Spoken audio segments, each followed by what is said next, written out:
उसके बाद इंटरेस्टिंग जो अगर किसी और रोल के बीच में जो ट्विस्ट एंड टर्न्स आए तो वो एक था कृष्णा, जो महाभारत का महानायक है। बड़ी इंपॉर्टेंट कास्टिंग थी उसकी, कौन बनेगा कृष्णा। जहां तक मुझे याद है कि उस वक्त पूरी फिल्म इंडस्ट्री में खलबली मच गई थी कि चोपड़ा साहब जो है वो महाभारत बनाने जा रहे हैं। कई एक्टरों के दिल में ये इच्छा जागी थी कि तमन्ना जागी थी कि वो भी महाभारत करें। एक एक्टर तो बीआर ऑफिस पहुंच गया और गूफी के कैबिन में जाके बोला, गूफी को उसने धमकी दी कि भाई कल रात मैंने एक सपना देखा जिसमें श्री कृष्ण आए और उन्होंने कहा भाई कृष्ण तो तुम ही हो, तो भाई मुझे बना लो वरना बहुत बुरा होगा। अब गूफी ने उनका ऑडिशन तो लिया पर डेफिनेटली कंसीडर तो नहीं हुआ। तो ये चल रहा था उस वक्त जब हमारी महाभारत बन रही थी, पूरे देश में खलबली मची हुई थी। हर आदमी चाहता था कि हम कृष्णा बने, बिकॉज कृष्णा एक्चुअली देखा जाए तो हीरो तो मैं अपने हिसाब से कहूंगा तो हीरो महाभारत का अर्जुन था जो मैं करना चाहता था, या कर्ण था जो मैं करना चाहता था। लेकिन कृष्णा थे, भगवान थे। जैसे रामायण में अरुण गोविल राम का रोल करके निकल गए तो आज भी उनको राम के रूप में जानते हैं। तो कृष्णा की कास्टिंग बहुत बहुत टेढ़ी थी। उसका फेस ऐसा होना चाहिए, बहुत ही सौम्य होना चाहिए, स्माइल उसकी जो है वो मनमोहक होनी चाहिए, बोलने का अंदाज। तो इसीलिए जब कास्टिंग की गई थी तो आपको मैं अगर एक बात बताऊं तो शायद आपको आश्चर्य होगा। मेरे पिता जो बने थे शांतनु, ऋषभ शुक्ला, मेरे उनसे बात हुई थी और मुझे बताया था कि उसको ऑडिशन के बाद में काफी देर तक ये कन्विंस करने की कोशिश की थी कि तुम कृष्णा हो, तुम हीरो हमारे बन गए हो। लेकिन मुझे कहा कि उसने थोड़ी सी घबरा गया था वो कृष्णा के नाम पर कि मैं कृष्णा करूं कि ना करूं। और अल्टीमेटली उस वक्त तो स्ट्रगल कर रहा था और अल्टीमेटली उसके झोली में वो रोल नहीं आया। और अल्टीमेटली जाकर उसने रोल जो किया वो तो आप देख चुके हैं, शांतनु का रोल किया, मेरे भीष्मा के फादर का रोल किया और बहुत अच्छा किया। उसके बाद में एक और नाम जो ऐड हुआ वो गजेंद्र चौहान का था। जी हाँ, जो युधिष्ठिर बने हैं उसको भी एज कृष्णा गूफी पेंटल ने और बीआर टीम ने थोड़ी देर तक कंसीडर किया था। उसने भी डायलॉग पढ़ के सुनाए होंगे और गजेंद्र चौहान को भी थोड़ी देर वेटिंग लिस्ट पे रखा होगा। और एक और नाम अगर मैं आपको बता दूं तो वो भी आपको शायद हैरानी होगी, राकेश पांडे का भी नाम सजेस्ट हुआ था और उन्होंने भी आकर, उस वक्त वो भी एक्टर थे, काफी पुराने एक्टर थे, उन्होंने भी आकर अपनी ऑडिशन दी। लेकिन अल्टीमेटली जो बंदा सेलेक्ट हुआ और जिसने बहुत अच्छा काम किया, आज भी पूरा हिंदुस्तान कहता है कि सर हमें महाभारत में दो कैरेक्टर सबसे ज्यादा पसंद आया, एक तो आपका भीष्म पितामह और एक श्री कृष्ण। तो वो कास्टिंग अल्टीमेटली उनकी झोली में पड़ी। लेकिन उसके अंदर का भी अगर एक मैं सच बता दूं तो नीतीश भारद्वाज को पहले कोशिश की जा रही थी कि वो जो है वो विदुर का रोल करे, जिसमें वो इंटरेस्टेड नहीं थे। काफी जद्दोजहद चली होगी और उसके बाद में अल्टीमेटली कृष्ण का रोल उनको दे दिया गया और वो भी क्लियर नहीं थे कि कर पाएंगे कि नहीं कर पाएंगे। मुझे भी याद है उन्होंने से मेरी बात हुई थी, उसमें भी उन्होंने यही कहा था कि भाई मैं अपने आप को कृष्ण के लायक नहीं समझता, इतना भारी भरकम रोल क्या मैं कर पाऊंगा। लेकिन चोपड़ा साहब ने कहा था कि तुम कर पाओगे और आपने देखा होगा कि इतनी अच्छी तरह से उन्होंने गीता के श्लोक पढ़े हैं। उसके बाद फिर मैं आता हूं एक और कास्टिंग पर जिसका नाम है अर्जुन। मेरे से ये इसलिए जुड़ा हुआ है कि मैंने जैसे आपको बताया कि मैं 15 फिल्मों का हीरो था और जब मुझे बुलाया गया था तो मैंने कहा था कि कौन सा रोल मुझे ऑफर करोगे। उसमें अर्जुन था, कर्ण था, भीष्म था और कृष्ण था। मैं अर्जुन और कर्ण करना चाहता था, कारण वही कि मैं 15 फिल्मों का हीरो था उस वक्त।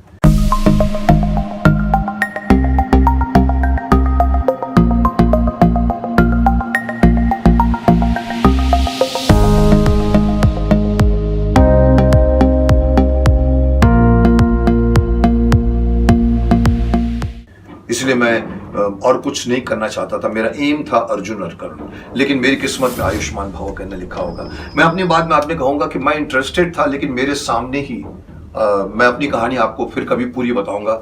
जहां मुझे पहला ऑफर रोल किया गया था वो दुर्योधन का था, लेकिन अल्टीमेटली मैंने देखा कि अर्जुन, मैं उस वक्त ऑफिस में आना जाना मेरा शुरू हो गया था। ये ऑफिस बीआर चोपड़ा साहब की ऑफिस है, जिस ओनली ऑफिस जहां पर मैं जाके बैठ के चाय पीता था। मैं 40 साल से इस फिल्म इंडस्ट्री में हूँ, लेकिन आज तक मैं किसी ऑफिस में जाकर बार बार चक्कर नहीं लगाया मैंने। लेकिन वो मुझे अच्छी लगी ऑफिस। चोपड़ा साहब बैठते थे, डॉक्टर राही साहब बैठते थे साथ में, पंडित नरेंद्र शर्मा जी बैठते थे, सतीश भटनागर जी बैठते थे, भृंग तुपकरी जी बैठते थे। ये पूरी टीम थी राइटरों की। म्यूजिक डायरेक्टर बैठते थे, रवि चोपड़ा बैठते थे, मैं भी बीच में एक कुर्सी लेके बैठ जाता था और मुझे मजा आता था उन लोगों के डिस्कशन में। तो मुझे याद है कि अर्जुन का सिलेक्शन मैं आपको बताऊंगा काफी इंटरेस्टिंग था मेरे लिए भी, और आप लोगों के लिए भी इंटरेस्टिंग बात होगी कि अर्जुन ने खुद कांटेक्ट नहीं किया था। मैं ऑफिस में बैठा था और डॉक्टर साहब के मुंह से निकला, अरे अमा हमने कल अर्जुन देखा, अर्जुन। और मेरे कान खड़े हो गए क्योंकि मैं खुद करना चाहता था अर्जुन। तो मैंने इधर देखा तो बोला, वो कल हम एक हम सीरियल देख रहे थे जिसका नाम है कहां गए वो लोग। आपको याद होगा उस वक्त तो सीरियल चलती थी, शायद धीरज कुमार बनाते थे। उसमें हमने एक कैरेक्टर देखा फिरोज का। अब मेरे दिमाग में एंटेना मेरा खड़ा हो गया और मुझे लगा कि ये रोल मेरे हाथ से गया, क्योंकि मैंने उसको इत्तफाकन मैंने एक प्ले में डायरेक्ट किया है।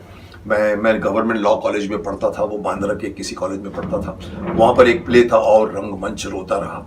हम चर्च गेट से आते थे उसको डायरेक्ट करने के लिए, इंटर कॉलेजिएट प्ले था वो। तो मैं फिरोज को भुगत चुका था। उसका फेस थोड़ा अच्छा ग्रीक टाइप फेस था, हाइट थी, बॉडी थी। मैंने कहा ये रोल गया और गया अल्टीमेटली। पर मैं आपको बता दूं, ये ऐसा रोल था जिसके लिए काफी दावेदार थे। जैसे कि मैंने कहा कि राज बब्बर करना चाहते थे अर्जुन का रोल, और मुझे अंदर की बात मालूम पड़ी थी कि राज बब्बर जी ने चोपड़ा साहब से आकर कहा, पापा जी मैं अर्जुन करना चाहता हूँ। चोपड़ा साहब के तो वो थे, उन्होंने फाइंड आउट किया था, अपनी एक फिल्म बनाई थी जो उन्होंने आज की आवाज या कल की आवाज, और तो उसमें उन्होंने सवाल किया। मैंने बोला राज तुम्हारे पास टाइम कहाँ है, तुम अर्जुन कैसे करोगे, क्योंकि उनको फिल्में मिलनी शुरू हो गई थी, काफी फिल्मों का हीरो बन चुके थे वो। बोला तुम कहाँ कर पाओगे।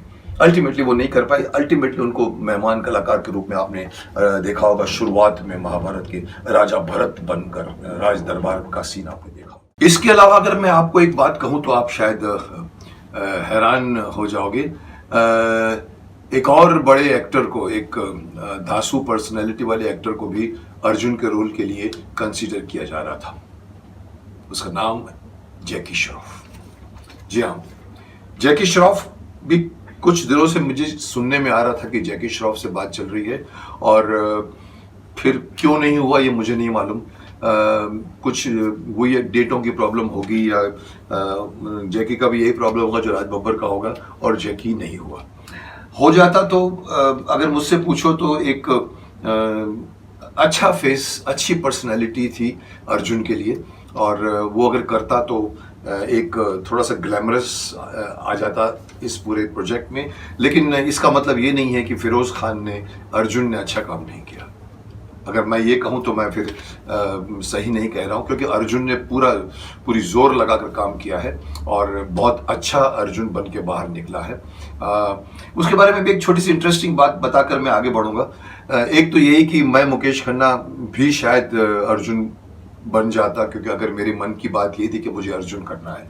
दो बातें बताऊंगा। एक तो फिरोज खान जब ऑफिस में आया तो इत्तफाकन मैं भी उसी ऑफिस में था, और मुझसे आकर वो मिला अर्जुन, जिसको पहले फिरोज कहते थे, उसका नाम अर्जुन, आके मुझसे मिला और मुझको देख के बोलता, सर जी सर मुझे अर्जुन का रोल ऑफर कर रहे हैं, मैं करूं? अब मैं उसकी नादानी पर मन ही मन मुस्कुराया, बिकॉज उसका प्रॉब्लम नहीं था, उसने महाभारत पढ़ी नहीं थी। अब उसको मैंने कहा मेरे भाई अर्जुन महाभारत का हीरो है और मैं करना चाहता था वो रोल, तो खुश हो गया। उसको इसका मतलब उसको पता नहीं था पूरी महाभारत के बारे में। मुझसे कहता है, अच्छा मुझे बताइए सर जी मैं क्या पढ़ सकता हूँ इसके लिए। अब देखिए, मैंने एक चीज की थी उससे पहले, काफी पहले, जैसे मैं आपको बता दूं, बचपन से मैंने महाभारत पढ़ी है और बच्चों को पढ़ के सुनाई है अपनी बिल्डिंग में। ये कई बार मैं कह चुका हूँ। गीता प्रेस गोरखपुर की 2 पार्ट आते हैं, संक्षिप्त पार्ट 1 एंड पार्ट 2। मैंने चोपड़ा साहब को भी एक पैकेज, मतलब 1 और 2 और वैसे ही मैंने डॉक्टर राही साहब को भी दोनों लाके मैंने भेंट की थी। मैंने कहा सर ये मेरी तरफ से रखिए, सर इसको पढ़िए, इसके अंदर बहुत ब्यूटीफुल ये आपके काम है। हर पेज के ऊपर फोटोग्राफ्स थे, चाहे वो घटोत्कच हो, चाहे वो अर्जुन हो, चाहे वो भीष्म हो। जैसे चंदा मामा अगर आपको याद हो बचपन में आती थी, जिसके हर पेज पर बहुत अच्छी तरह से उसको इलस्ट्रेट किया जाता था। मैंने कहा इसमें पढ़िए, इसमें बहुत ब्यूटीफुल डिस्क्रिप्शन है।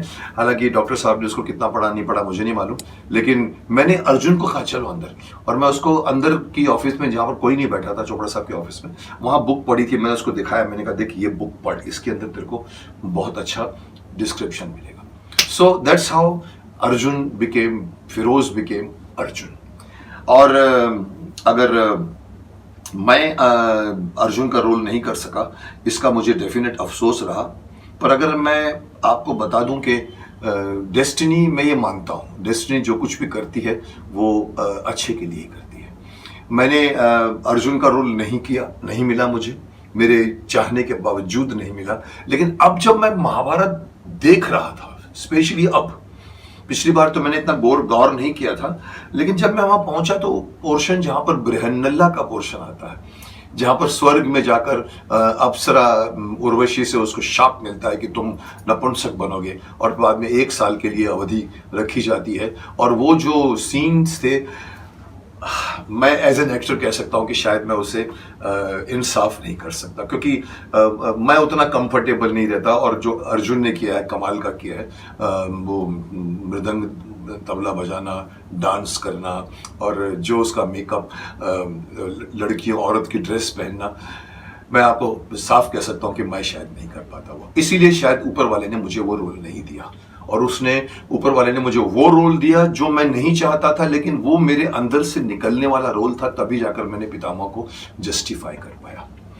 बात बढ़ती है आगे। अगर हम अर्जुन की बात से चेंज करके अगर मैं आगे बढ़ूं, तो आता है एक और कैरेक्टर जिसके लिए भी काफी इंटरेस्टिंग मैनिपुलेशन